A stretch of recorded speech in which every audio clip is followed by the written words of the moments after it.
Creed. And make sure you explain why when you bring Creed in. Those are opportunities. You say, guys, I help manage everybody's growth as far as their dog's concerned. We want to start off with Creed. Creed's been a dog we've been managed, such and such. He's going to the Coastal Guard. And everything about what you're doing is making sure people know why the process exists. Protocols make businesses very, very, very vibrant. Yeah, they do. Well, with that being said, let's start with Rocco. Since he's the most experienced dog, we're going to see if he has any issues so we know going forward what we need to do for the other dogs. See what I'm saying?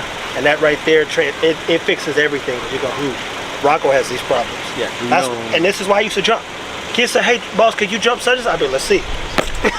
And I leave the ground, because if I could do it, then it would encourage him to do it, or at least be willing to try. Yeah. So it's the same thing. That's perfect.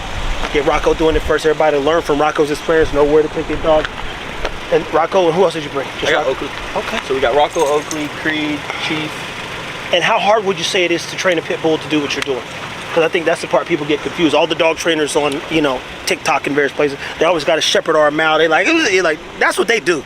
That's what they do. So what I'm learning is definitely on our page. I'm getting about 90 messages a week. I'm not exaggerating.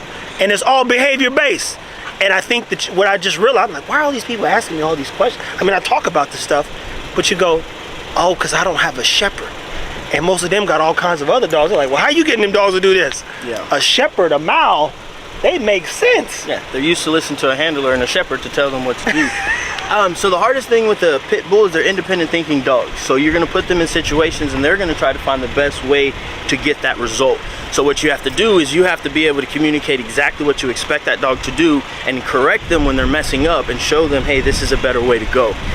That's one of the things that I guess I've had issues with, because when Rocco gets in it, he's in it. And communicating when he's in it is a little, sometimes you gotta take a step back and let him do what he does.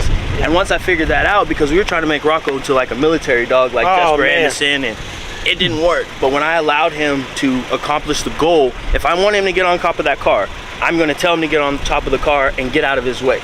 Same thing you tell me, get out of my way. Yeah. These dogs, we've built their confidence up for jumps, for searching, for biting, for all of these different things. But go back a little bit too, because remember, here's a pit full of hogs and a bull, right? Throw the pit bull in, that's the point. The dog was created for bull baiting. Yep. And to be faster, more agile instead of getting tossed around. So again, the dog was bred, throw it in the pen and watch it work. It wasn't sit, stay, lay. That wasn't the dog that it was. It's not his history. The shepherd, here, the terrier, as far as the giant schnauzers and stuff, versus the black Russian terrier. You could leave the black Russian terrier at a facility, leave food, and it would do a task until you came back. We're talking 30 days.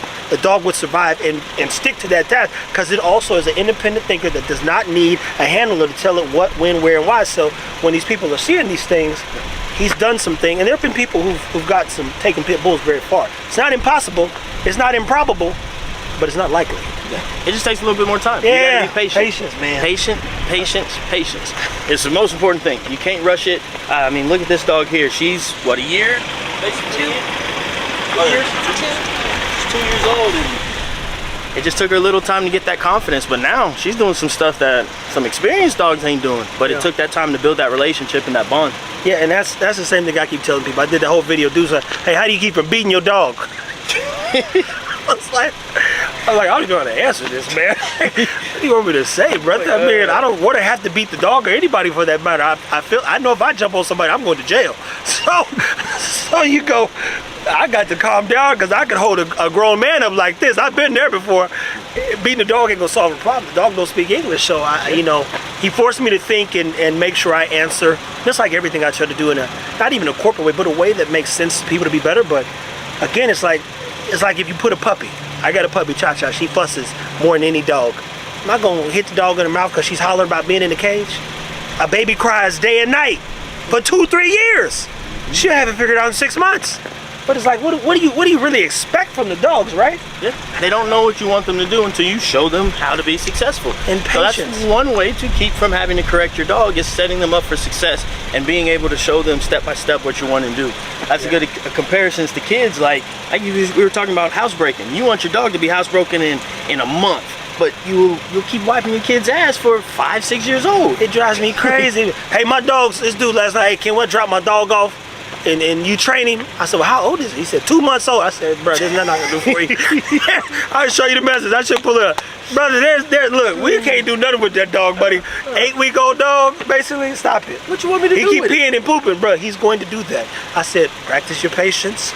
Take your time. It is a process. They're going to still have accidents here and there, man. And they're going to try to warn you, but y'all that wanted to be snap of a finger, that's unrealistic, man. I'm glad I got a whole nother year to work with these dogs. Like, you know what happens over the next 3 to 4 years? And my buddy who's a breeder, he said it best. He said, most people don't even like their dog. Really like their dog till it's about 4 years old. Going to 4 and 5. That's when you're like, man, this dog is cool. Because it starts getting its wind. It understands the house. Everything's going good. There's maybe an accident once a year versus once every month or once every so many weeks. I don't know why people think it's just supposed to be a snap of finger. And then they get another dog and they expect that puppy to be this 4-year-old dog. That's a whole nother thing. So, anywho, I'm sure he told you what we're going to be doing today. It's an opportunity, most importantly, for us to learn about our dogs, and even more important, learn about ourselves. We watch how our dogs are moving. I like to watch my dogs think.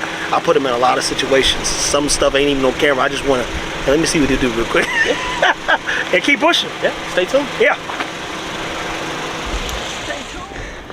Here we go, people. Midway Mall here in Sherman. We're about to walk inside.